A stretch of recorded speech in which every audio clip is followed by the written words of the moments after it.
There is one goal in mind, a second national championship. UMass Lowell field hockey preparing for the 2009 season. The Riverhawks are coming off a 20-5 season, 17-1 in Northeast 10 conference play. The team got to the national championship game but came up on the wrong end of the final score. It was their second 20-win season in 4 years, fifth consecutive season with 18 wins or more, and their sixth consecutive visit to the NCAA tournament. So what about the future? A conversation now with the architect of success, head coach Shannon Hlebichuk.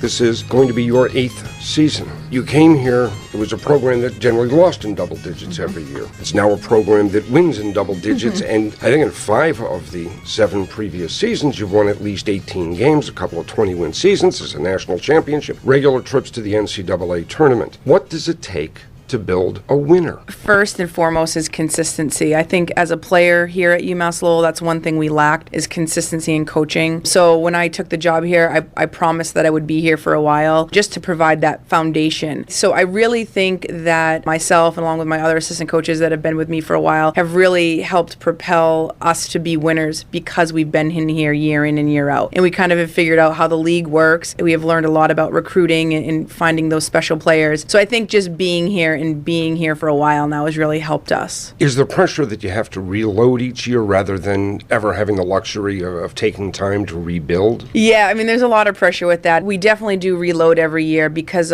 we really work on player development. So my goal is when you bring in a freshman, maybe I don't expect them to start, but I expect them to develop. So each year they're getting better, and then those players are now starting in replace of the seniors that are leaving. So I guess, there is some pressure, like once in a while maybe it would be nice to say, oh, we're rebuilding, but at the same time, it's easier to recruit when you don't have to rebuild, I think, because these players are buying into a winning program, so they know when they get here, they're part of something bigger, and maybe they don't start and get as many minutes as they would somewhere else their freshman year, but they know that there's a lot to be said for developing and being part of and on the field starting for the next 3 years. That said, does that mean that as one sets their goals for a season, where goals your first year may have been to show improvement or whatever they were, are the goals now very different? Do we set out and say, for this season to be a success, we have to get to the NCAA tournament, or we have to play for a national championship? I would say that, yeah. I mean, I would be lying to say that isn't our goal every year now.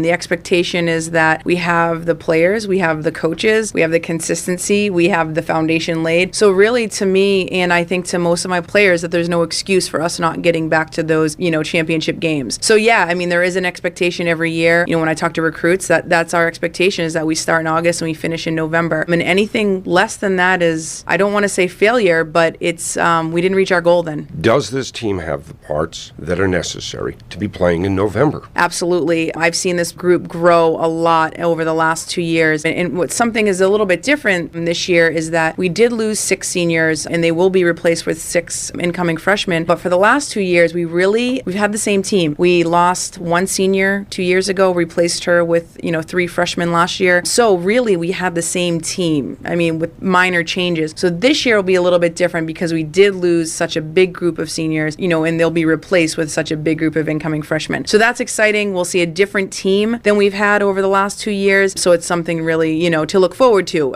You'll see some different players on the field, which will be good. You say you lost 6 seniors, a variety of positions, or is there one area that took the biggest hit? Midfield took the biggest hit as far as Michelle Harrington and Missy Sealy leaving. Missy Sealy was Defensive Player of the Year. Michelle Harrington was Player of the Year. So yeah, you could say that we definitely midfield. However, we kind of just shift people around. We had an outstanding forward, Liz Day, who we're going to drop back to the midfield, and we just kind of filling around. And I think that they'll really pick up where Missy and Mish left off. We lost some other seniors, great role players, Jill Tierney on the forward line, but we have someone else, a younger player who's going to be a junior, ready to step in and kind of assume that that new role. So as far as that goes, goalkeeping will look a little bit different. We'll have 2 instead of 3 with the loss of Danielle Dodier. So yeah, I mean, it definitely will look different, but I think that, we have the players that are ready to step up, and they proved it this spring when, we played as a smaller team of 15, I believe. We looked strong, with 15. So with the additional 6 incoming freshmen, it'll be good. Is what makes or breaks this coming season going to be a matter of how the new starters perform, how they step up, or am I being unfair if I point at one group? When I look down my roster,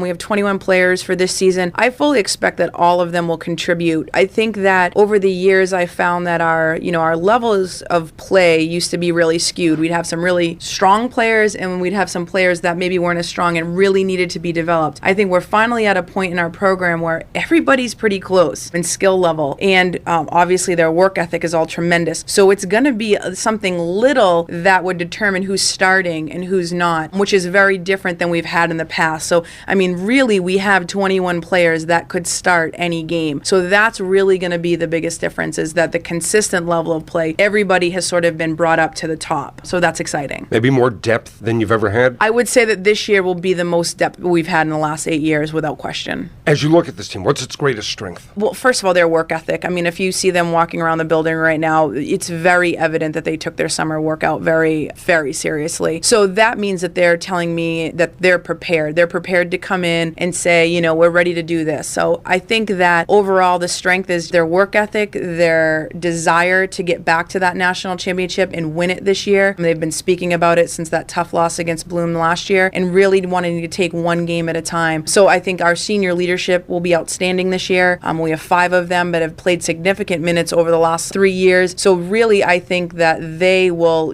really help lead this team back to where we have been, but hopefully with a different result. Are there any weaknesses that this is what you worry about, that this is our Achilles heel and we can't let it beat us? Yeah, I do worry about complacency. I think that sometimes we get into a situation where the more skilled team, yet we can't seem to find the goal towards the later part of the season. So I worry about that some days. So it's really trying to figure out how to keep everybody competing and performing at a very high level through a pretty long season. We play games Tuesday, Thursday, Saturday, Wednesday, Saturday. So it's not something where you get these significant amount of days of rest. So it's really trying to make sure that we keep their energy levels high and not let them get complacent. We've won a national championship, but we've played for a few others that we haven't won.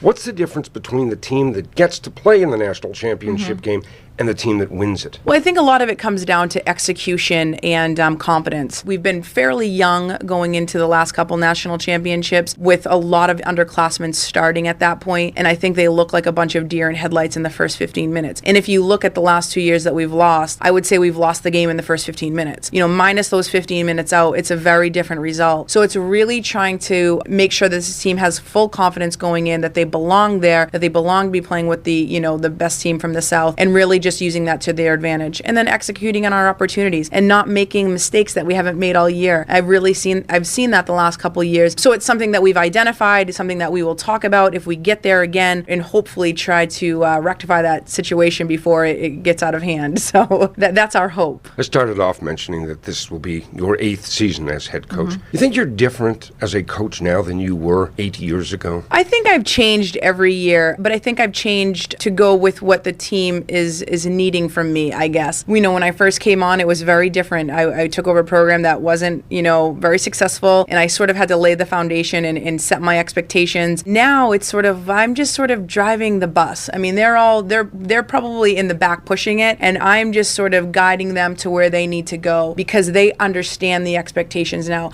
I feel like my job has gotten a lot easier in that sense, is because my players buy into this philosophy right away. So even just as recruits, my incoming, freshmen have already understand, because of, what my upperclassmen are telling them, what the expectations are. So for me, it's very different in what I have to deal with, because a lot of my leadership deals with the little things that I used to have to be a part of. So I really think it's gotten a lot easier for me, my alums will tell me that I've gotten a lot easier. I don't know if that's the case. I just think the teams have bought into the philosophy a little bit earlier, so I don't have to be so tough. They still don't believe me though. They cringe every time I tell them, oh, we're having an afternoon off, or they say that I never gave them that. But I doubt it. I don't believe them. So. Fair enough. Coach, good luck, and obviously we'll be talking, but good luck. Okay. Thanks, Bob.